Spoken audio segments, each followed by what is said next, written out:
የክርስትና እምነት የማይወክሉ ትንንሽ አክቲቪስቶች ብቅ ጥልም ብለው ገሌ ሱፊ ገሌ ወሃቢ ማለት እንዲህ ነው ብለው ሊያባዱን ሲሞክሩ በትዝብት ተመለከትናቸው።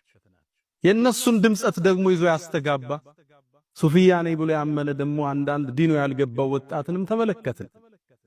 ልብ በሉ እናንተ ወጣቶች፣ እነዚህ ሰዎች ቢሳካላቸው የሚጀምሩት በእናንተ።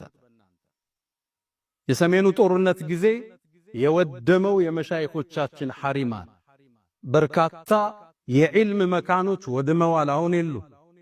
እነሱን ለመተካት ነው እየተፍጨረጨረ ከተማ ውስጥ ያለው። እነ ሸህ መሐመድ ሐሚድዲን ዑለማዎችን ማን ይተካቸው ብለው ዑለሞችን ሰብስበው ያስመረቁ ያሉት ሐሪማዎቻችን እንደዚህ እስልምና ላይ በሚያሰሩ ሰዎች ስለወደመ ብቻ። እነዚህ ዛሬ ወሃቢ ሰለፊ ያሉ የሚያባዱህ ሌላ እምነት የመጡ ሰዎች እነሱ ናቸው። አክሱም ላይ እህቶችህን ሂጃብ እየከለከሉ ያሉት፣ ሶላት እየከለከሉ ያሉት። ሙስሊም እስልምና አንድ ነው።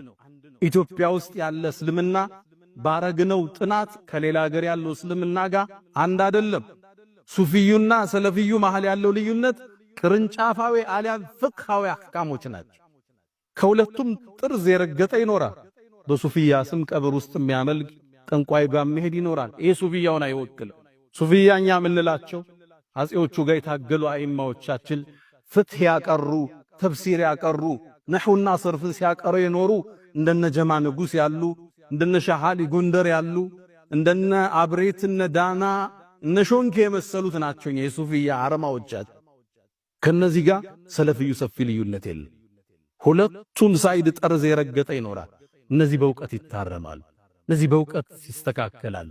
በዚህ ከአባታችን ህልፈት ይሄን አንድነት፣ ይሄን አብሮነት፣ ይሄን መተሳሰብ ተገምዶ የማይፈታ መሆኑን ሙስሊሙ ያስመሰከረበት ክስተት ነበር።